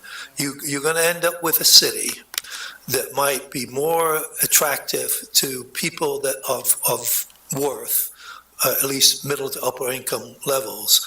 And I think it's really important to figure out what is the impact to the low mod income person with some kind of increase in earned income tax level. I don't know that most of them will be renters, not all of them, but many will be renters. I'm not sure they're going to get a big advantage from the landlords that rent to them when real estate is held. And if they then get nailed with the earned income tax, I think you've got to be very, very careful. And that's why I mentioned, be great if you could somehow forgive the first X number of dollars. You're shaking your head, I Darlene. believe that is true, and PEL is confirming. There is a floor currently for earned income tax paid in the city. It is very low, but that can be the charter, and we're getting ahead of ourselves, but Yeah. if you were to proceed with that, there could be a way to adjust that floor over time that is set as a practice. So you're actually not setting a number now, you're setting a process for developing that number so that number changes over time. That is one avenue. And then there are ways to provide guardrails for future administrations in terms of the degree to which you can raise earned income taxes over time. So, Scranton has a very high rate, I think it's like, they're at 2%, I think. Anyway, there's lots of different ways that you can navigate that. And I appreciate the point, Mayor Morris. Well, I think if that can be done to a reasonable level, that for me would mitigate the concern I would have, because I just think the lower income people, I hate to use this language, get screwed all the time on so many issues. And they don't have a voice a lot of times. They don't. And they don't have a respected voice. And I think if you're going to do something to change some form of taxation, that you do your best to protect those that need the greatest assistance. Art, I think we're going to make a Democrat out of you. I think, listen, I was born in 1946, World War II in England. We lived 20-some people in a house. We were poverty-stricken. We had no central heating. We slept 3 to the bed. It was a whole different life, and I've never forgot that. And so whether I'm a Republican or Democrat, my love and concern is for those less fortunate. And I think whatever you do, I would hope you would keep that in mind as you go forward. So nice try, Mayor. There's only one of us left in the city. I got to remain. One thing, how does that get around the equality provisions of taxation in the Constitution? You're allowed a low income exemption. You are? Yes. Well, why don't they have it for think tax? Or do they? I don't think have for regular income tax, I think the only thing you get is standard deduction. I think otherwise, everybody's taxed at the lowest level. That's what my accountant told me the other day, and he's a pretty smart guy. Well, that's what I thought. Because I knew we would be coming here, and I asked him, he said there is a minimum, but the minimum doesn't apply real quickly because you get standard deductions. So you may be able to earn up to a certain level because you get different deductions, exactly. I've been waiting to make a statement, to your point, Mayor Morris, and also then to your later point, Mayor. Talking about the developers coming into the city and all of these apartments that are coming into the city, and we have this whole homelessness situation. I've continued to wonder throughout this process, why developers cannot be held responsible or accountable in some kind of way to contribute to that homelessness kind of issue, being as though they're coming in, they're developing this major access to amenities, apartments, and all of those kind of things. And I just wondered, as you're speaking about the low-income folks Yeah. and homelessness and in the city, I wondered why developers could not be. Well, You know, Maxine, it's a good question. I did a little research on this about a year ago, and Philadelphia had looked at trying to require, I believe, developers to pay so much per unit for market price apartments they put in. And I don't know if they've reached the point. I don't know the legal ramifications of that. But it is one way that if all these units that are being built in the city were required, now I realize it might raise the rents for those. I don't know how that would work, but that if there would be a pool of money that would go to affordable housing, it's one way of trying to get some extra money, isn't it? there is So one I- developer I know in town that is selling $1 million apartments and also working to create low and very low housing in another building close by. So, I mean, some of them, if they have a social conscience, they will.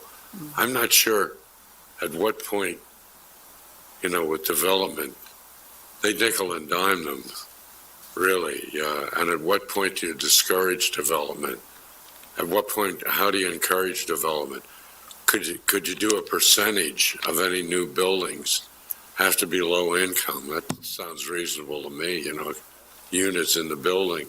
Yeah. Because when you talk about integration in a city like Lancaster, you can talk about ethnic, racial, but really economic integration is what you want. You want people with a lot of money and you want people with scraping by. You want it all together. And it's what makes a city really viable and really different. I don't know if you guys have the power to give city government the authority to do that. When I was mayor, because of arts, people were saying, well, you ought to charge every new project 2% for the arts. Come on, how are you going to do that? You can't. You can ask them for it, and some of them will give you it, Yeah. but other ones would tell you to go pound sand.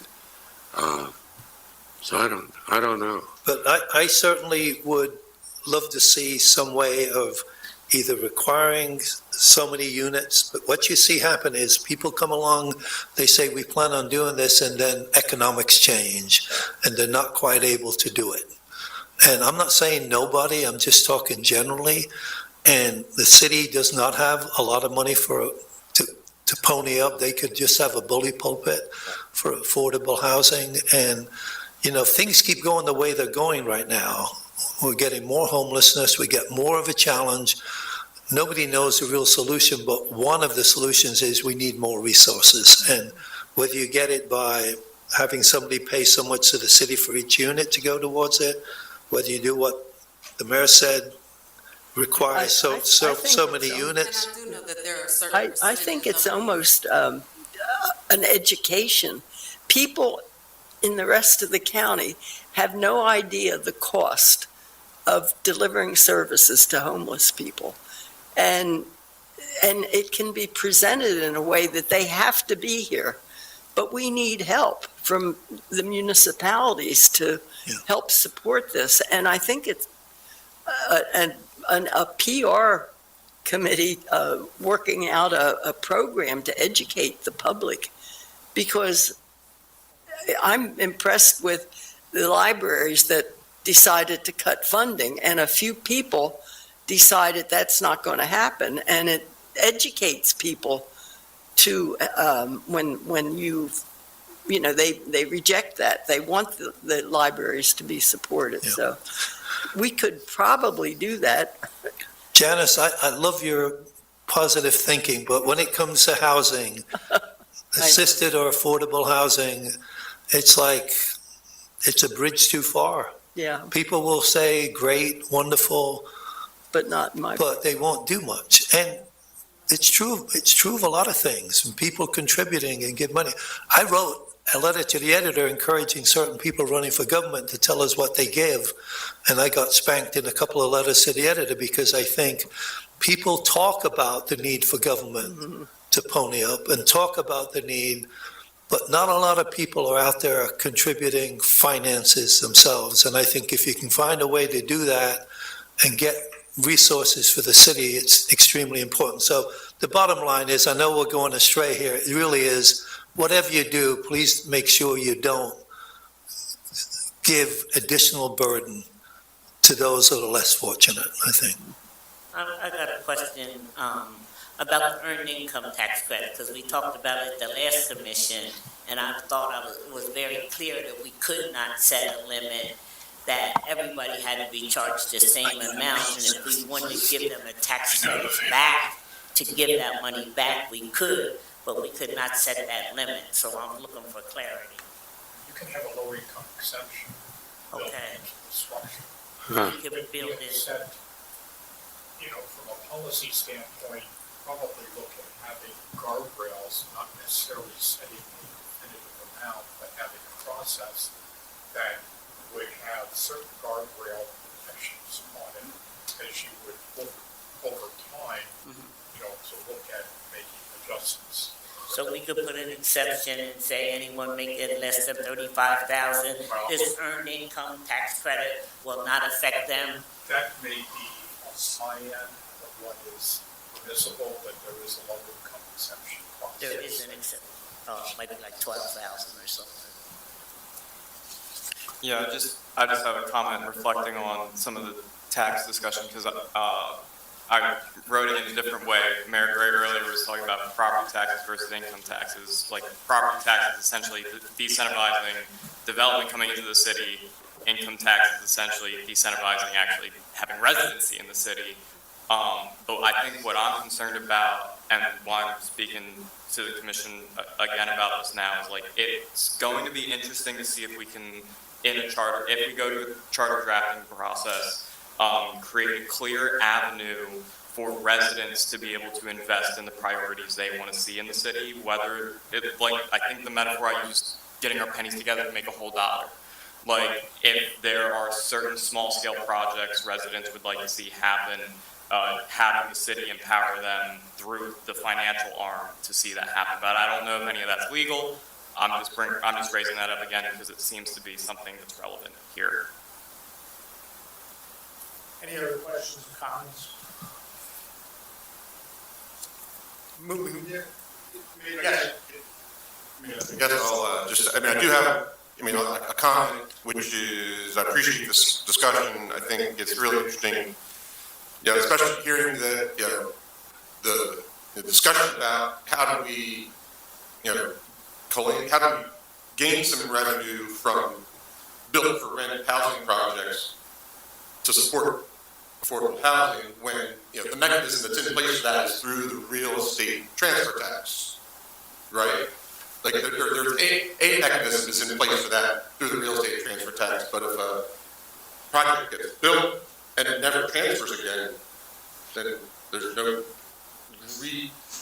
subsequent opportunity to replenish that. So just a sort of a comment that I appreciate this discussion, but I appreciate Mayor Morris's comment that I do think we have to be careful about, how many extra things we layer on to new development projects. Yeah.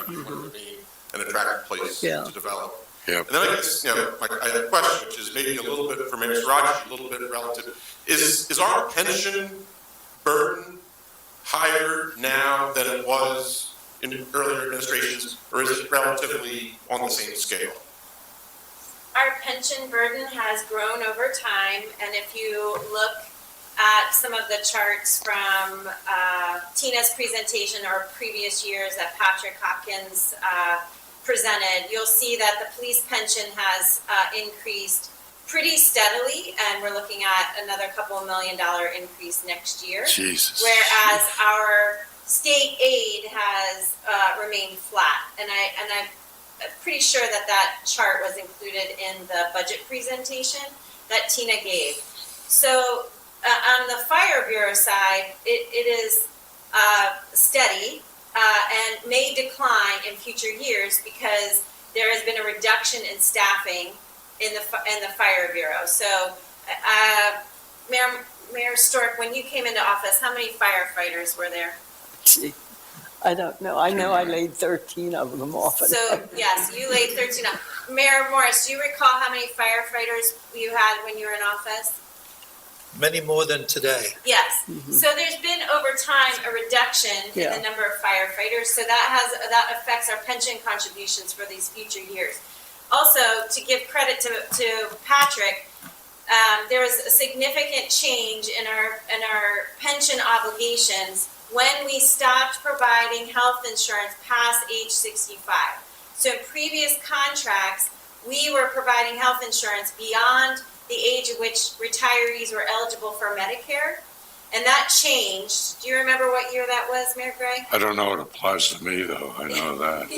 So, yes, so it changed the calculus for our pension plans and saved us millions and millions of dollars in medical retiree benefits, which drives our overall health care costs. So these two things operate together, and they are unchangeable and a major drag on the budget. So you saw in another chart that Tina presented that we had declines in operating expenses, but increases in what are considered required expenses. I forget exactly how she described it, but you see that those operational costs have gone down, but these other costs continue to go up. This is the structural deficit that we've all been talking about or dealing with in different ways for decades.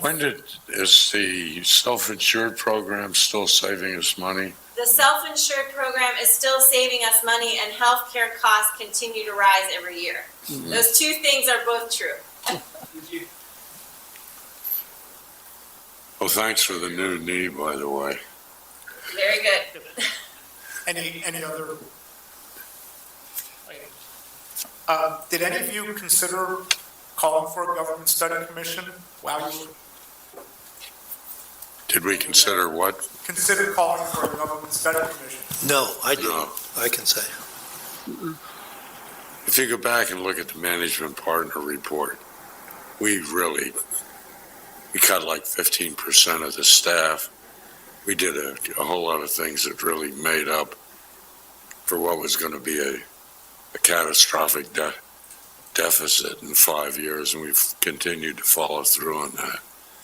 I think, I don't know anymore because I don't study the budget, but I think those kind of things might be catching up with the mayor now.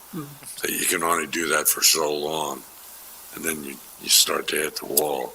But we all lobbied for tax reform. Oh.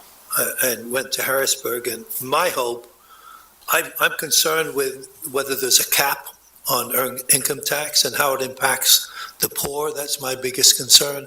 I've always been in favor of increasing the earned income tax, but our thoughts were much more modest, like 1 or 2% additional, which would give you growth, rather than go to like some of the other areas that might have 3, 4, 5%, which I was always concerned. But I went to Harrisburg to lobby. I'm sure Mayor Gray did. I'm sure Mayor Stork does. I'm sure Deneen, Mayor Sirachi did with the Pennsylvania League of Cities currently, or Pennsylvania Municipal League, but you've never gone past. You think you're going to make progress, and it never happens. It never happens. So I guess home rule becomes the default thing to look at.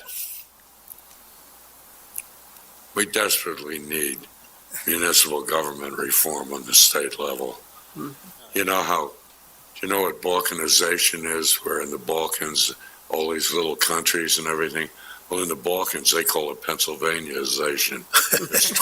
There's 2,500 municipalities in Pennsylvania. This is crazy. There was a while that we had an intermunicipal committee that actually looked like it was going someplace.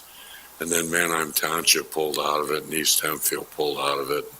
That was the end of it.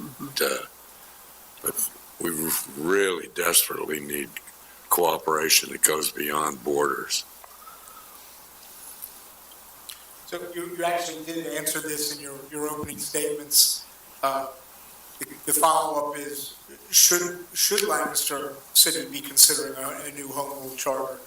And I think all three of you opened with absolutely. Yes. Are there specifics? I would say my answer directly would be, I think it's a mixed bag. And I think it's critical for me, before I say it's the right thing to do, to find out how you will, if you're going to look at increasing taxes, particularly earned income tax, what are the protections you're going to provide within that home rule for low income? And I know I've said this multiple times, but so I can't sit here and say I support home rule without looking at what your plan is for, particularly for low moderate income people, when it comes to taxes that would be increased. You're educating us as to what you can do and can't do with home rule. I mean, really, have you studied it, Art?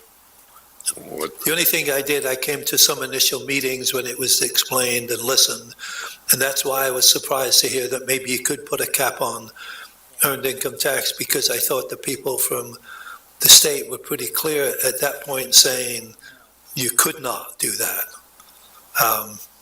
So I'll just be curious to hear what the legal answer is to that, and whether you can have a threshold where you don't tax low-income people.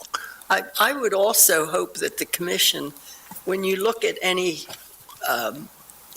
new taxes, I'd like to see them build projections so you can see what the impact is going to be before you adopt it. And, you know, maybe you can avoid some real catastrophes, because, you know, they can do a projection of how it's going to impact the budget and who's going to pay it and who isn't, and things like that. Yep. I think that would be helpful for everybody to know what the results are going to be, you know, including council and everything, before they vote on something. I'll give you a good answer to that. Good lawyer answer, maybe. I wrote down, with efforts to improve economic viability of the city, be careful about damaging economic growth, and in addition, forcing the economic poor to pay for the economic poor. You know, so would we be in favor of home rule change? I think it depends on what you come up with, don't you think, Art? I mean, generally, generally it makes sense. I wish you had real home rule, that you could just create your own government here. Really. I think it only makes sense if it makes sense, and I don't know that yet. I like the tautology. Makes sense as it makes sense. Yes.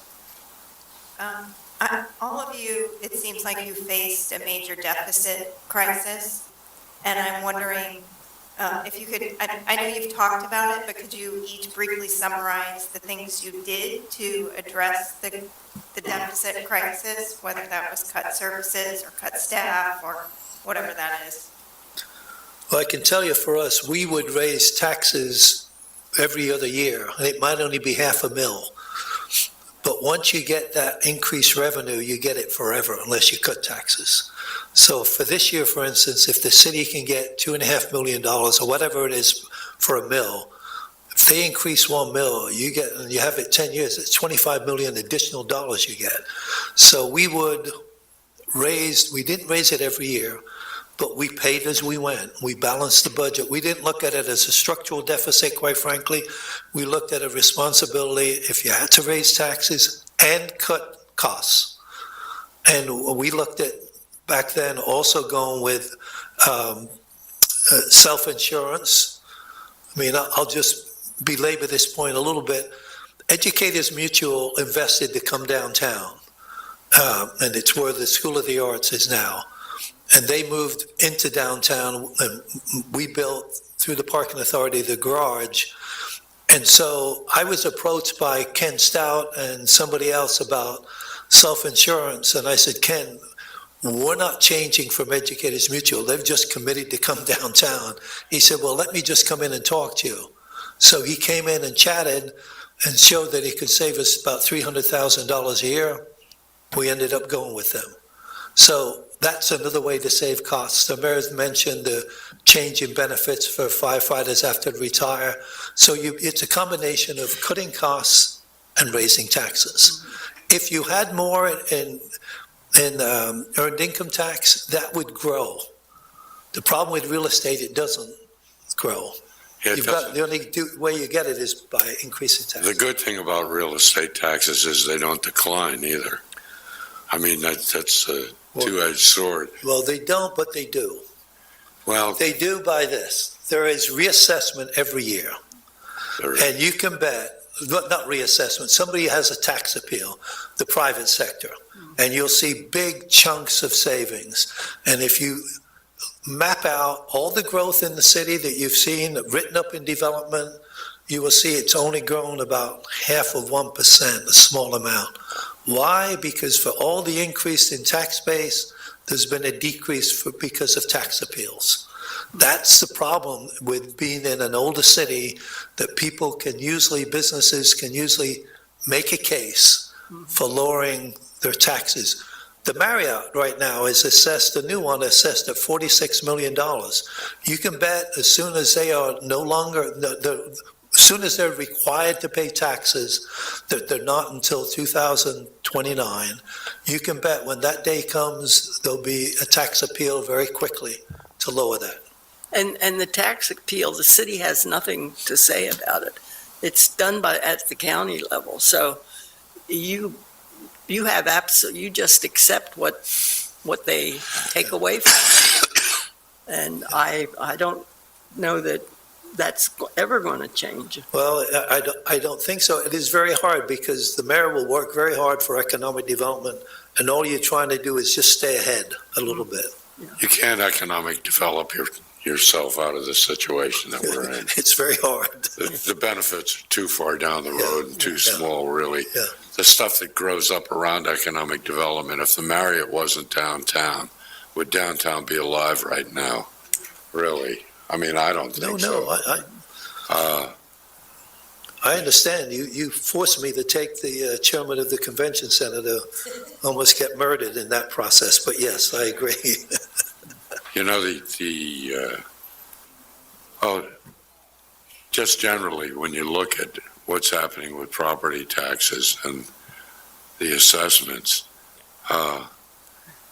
it's going up in the city. Do you see an increase, Mayor? In the assessments? Yeah. Yes, and we have not joined the school district in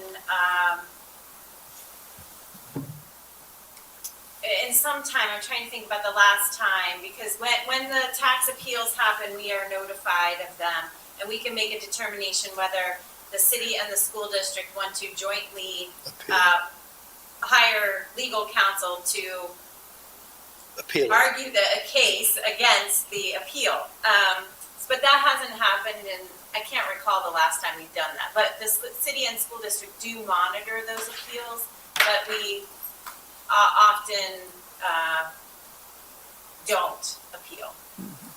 Oh, certain answer to Amy,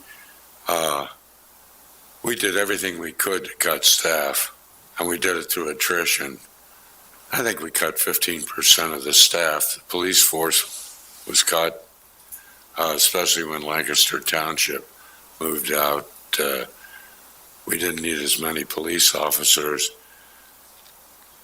Our self-insurance for medical insurance was saving literally millions of dollars on that we were paying Blue Shield, Blue Cross to do the same thing. Now, if it hadn't worked out, would be in serious shape if there were a couple of real serious medical expenses the first few years. But what, Mayor, do you know what what's in that account now, the medical? I can't tell you right now. Our internal service fund, I can't tell you. Trying to pick you up on the mic. Well, it's in the millions. We did everything we could do. Also, during my administration, if you look, 2-3% a year property tax. Why? Well, the mayor of Reading told me one time, she said, we've reduced property taxes by 1% each of the last 2 years. I said, no one will know that. When you raise it 5%, they'll know. She lost re-election. If you do small incremental increases to try to keep up with it, during the recession, we increased taxes 25%. We had done really, I consider, a good educational job. 2 people showed up to oppose those increases, and they were 2 of the biggest property holders in the city. You know, people knew it's coming. People would say to me, it must be tough to decide whether you're going to increase taxes or lay off police. I said, how about if you're going to do both? You know, it was a tough time, but you got to bite the bullet sometime, and people understand if you're willing to explain to the public what's going on. Patrick, for years, have been talking about 5 years down the road, it's going to hit the fan. Well, I think we're in one of those situations again. So what do you do? That actually leads to the last question. Does the city currently have the resources it needs to provide for the health, the safety, and the welfare of the residents? I say yes. It just depends how you use those resources. And, you know, people might feel you don't want to rely so much on real estate or whatever, but they have the resources. It's a matter of how they use them and what they seek in additional resources. But when you're elected as mayor, you know the game, you know the requirements, you know what you're required to do, and it's to develop a balanced budget. Some people may not like that. Some people may not want certain choices. But the resources are there to do what needs to be done. You've just got to be willing, as Mayor Gray pointed out here, he raised incrementally. I did the same thing with council approval, of course, in order to balance the budget. It's what you do, and cut costs. It's no different than your own household. You've got to make things work. And could it be easier with home rule? You have to decide that, and maybe the citizens too. I gave an honest answer to this thing. I don't know. I don't know if we have the resources right now or whether we need additional funding. I really am. Well, I do think that you need additional revenue for the city because we can't keep raising property taxes without discouraging any growth in the city.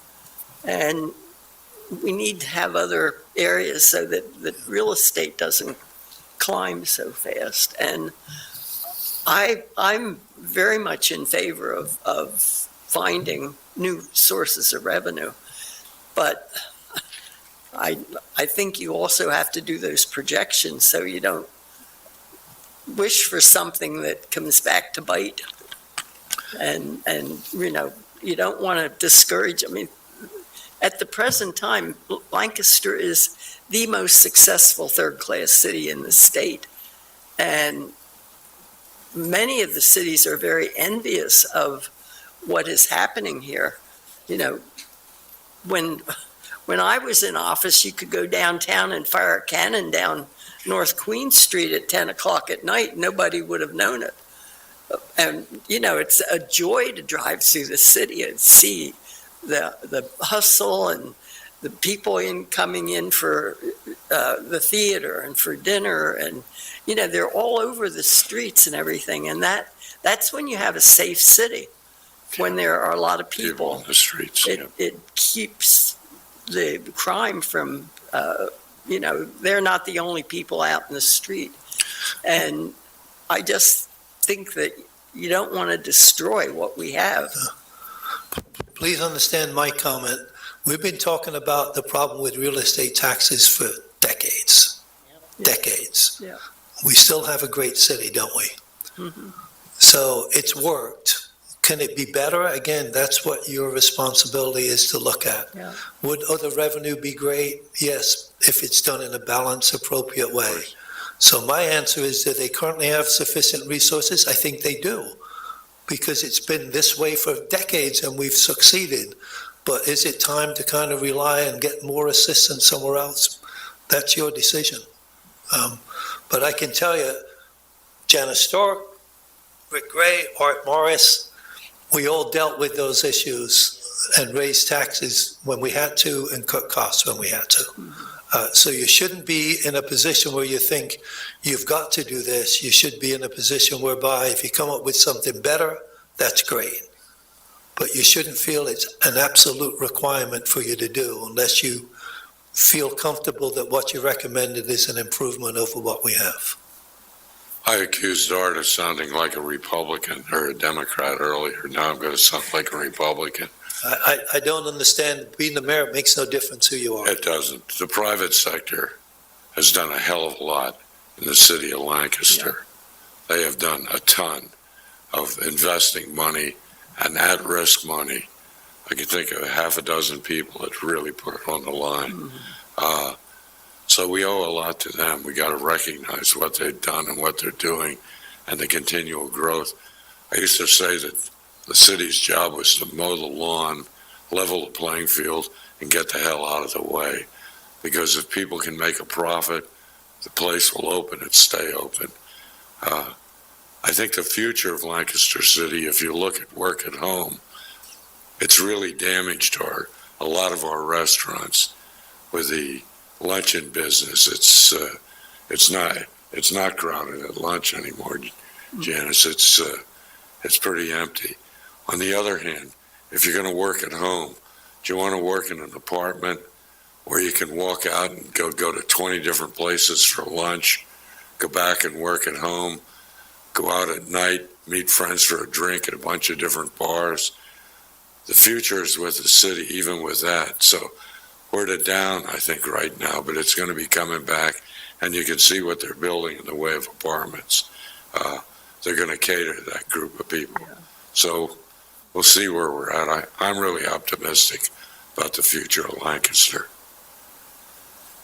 I have one comment, because we were talking about taxes to encourage the commissioners to reread PELs. It's not a 1965 report, because in that, the thing that I found interesting is there were townships and entities that had the ability to have flexibility in those four taxes. It spread the load of who was paying the taxes, whatever it was. It's like diversifying your portfolio. So I just would really encourage everybody to reread that. It's not 1965 anymore. We were given it, I think, the first meeting, so. Any other questions, comments? Mr. McGrath? Yeah, I guess sort of following up on what Amy just said, I mean, does that make, the thing okay, to your comment, Mayor Morris, again, we just have to figure it out. But right now, the only tax that we really have control over is the property tax millage. And when that gets increased, everybody pays that regardless of their financial situation. Yeah. Rich, poor, whatever. Whereas if we add the tool for a higher earned income tax with some provisions to protect people who are in a less good position to pay, it seems like that would be a more equitable way of giving us flexibility to increase our revenues. Do you agree with that? I mentioned that earlier. I think if you manage to mitigate the issue with the low mod income people with the earned income tax, then I think that helps solve my concerns. The only other concern is the cap. That I think you should consider, if you can put a cap on how far it can be raised, and mitigate the problems for lower mod income people when the earned income tax, I think it makes sense to create that. Without that, our only option is property tax, and that's gonna affect everything. Well, But unless you can come up with that other alternative, then you end up with property tax, because I think it's worked. It's been difficult, but it's got us to a point where we have a heck of a city. And it's been based on that. But it would be good if you could develop something along the lines we're discussing. That's the challenge for you. Of course, the other alternative, if you're spending money that you don't have, the other alternative is to reduce your spending. Yeah. And how many cops you want to get rid of? That's what I used to say to people. You got to cut the budget. Okay, each police officer costs about $110,000, $120,000. How many do you want to get rid of? Oh, no, not that. Okay. How about clean water? Do you want to get rid of that? How about sewage? It's tough when you face the actual decisions. It's like somebody said to me, that's unconstitutional. I said, under what provision of the Constitution? They said, I don't know, but it's got to be unconstitutional. Thanks. Well, I'd just like to thank all three of you for your time. This has been, your experiences, and Deneen, you sharing the experiences that you're dealing with now, I think is really helpful to frame all of this. And what I'm hearing is in some measure that, okay, if there's opportunity to make some changes, that to be responsible citizens, we should explore those opportunities to make changes. Absolutely. You've all given us some really good cautions as we move through that process. And I think that's, if we decide to move forward, and what I'm hearing is a large resounding opportunity to say, hey, look, we'd probably be foolish not to explore what some of these opportunities are. And then from there, it's incumbent upon us to make sure we're making smart decisions and putting the good guardrails into the process, so that then, as it goes to the voters, they can see and everyone can see, okay, look, here, we're really exploring all the opportunities that our current system doesn't work. We have things that are unsustainable and unreliable in terms of our income structure, and we have obligations to the community to serve that community.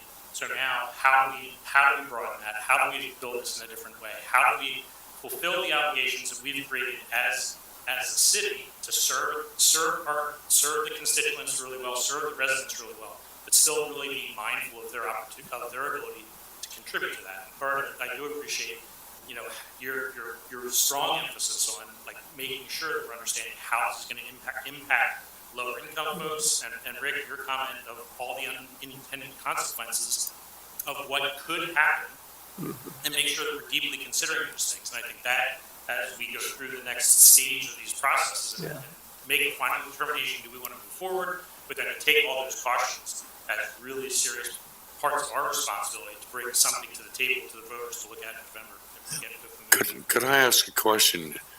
If you decide, and I'm assuming you probably will decide to go ahead with this, will you release a proposed draft of it before it's adopted, written in stone? So people, then it'd be a lot easier to comment on things. Yeah, Brian, do you want, because we talked about this at our last meeting, maybe speak to that a little bit about how the proposed plan of moving forward. Well, the first step obviously is on the 24th is when we decide whether or not we are moving forward. With that comes, if we do not, if it's voted down, there would be a final report explaining what we did and why we came to that decision. If we do decide to move forward, we'll start the process of writing the charter. There will be public hearings, there will be documents released. Everything we do is released publicly. So the charter itself will have to be made public before we really have the hearings on it. And giving people the opportunity. Now, I think the timeline is we need something to the county elections office for the referendum by August. If I remember. 13 weeks. 13 weeks before. That's just the question. Yeah, what the question would be, that would not be the charter, but the charter will be available publicly to anybody. Will that be voted on in the general election next year? It would be voted, again, that would be in the November 24th election. Yeah. Well, I want to say thank you for your work. Yeah, thank you. thank I'm talking about you collectively. I'm looking at the chair because you've got quite a challenge and you've got a lot of responsibility. So I wish you well. I know most of you, and, Speaking for the commission, thank you very much. Yeah. well, I know most of you, and just tonight buoys my confidence that you're going to do something reasonable that is going to be well thought out, because, I mean, it just seems like you're dealing with the right issues, so go ahead. Better you than me, I can say that. Aren't you glad you didn't run to be on the? Well, my cardinal rule in politics is never run for anything you wouldn't want to get elected to. So, Yeah, I've learned that. And I just have two quick comments. Number one, about, everybody keeps saying that Patrick's been saying this every year. So do we really think this is the year? Because we say he's been telling us every year we're gonna hit this deficit, it's gonna, we're really going to crash as far as with the government, is this the year?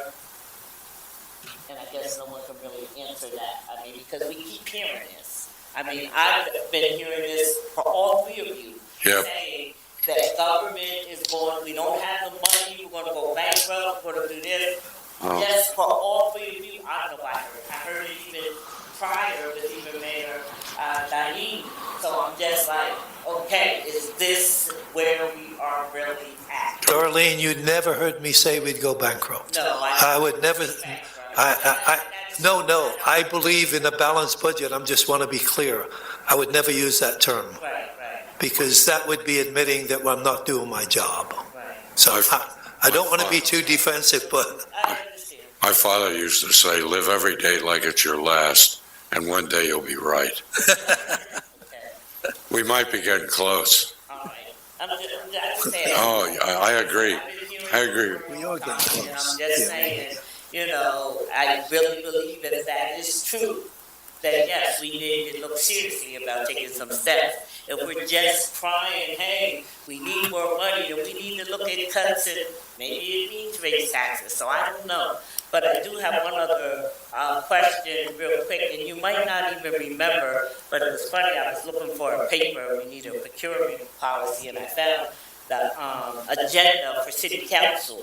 And maybe Bernie, you can provide us with a copy of it. It was Article 373, and it was about earned income tax. And we passed an amendment that we would not charge, that children under 16 would not be charged an earned income tax credit. Now, this was just an agenda, so I don't have the actual ordinance to read how it was amended.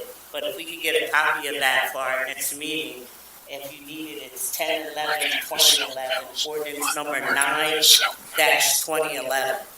And we They're made working an in amendment so to earn income tax. So I just want to, see what that said and what that was about, because I thought we didn't have that. So if we can get a copy, and if I could get from our consultant the actual language on what that cap is for low to moderate income. Is it 12,000? Is it 30,000? Is it 9,000? If I could get that for our next meeting, that would be helpful to me. Thank you. Okay. Okay, well, thank you very much. I appreciate that. Is there any final comments? I hope not, but if there are, my 94-year-old retired nurse mother will say that nobody should sit for more than an hour or you'll get a DVT. And while I don't know what a DVT is, I've been told that they're horribly painful and you don't want to get one. All right, so thank you again. We appreciate your time, especially at this time of year coming out for us. Is there any other business for the commission? There's a motion to adjourn. Is there any objection? It's ordinance number 9. We are adjourned. 2011.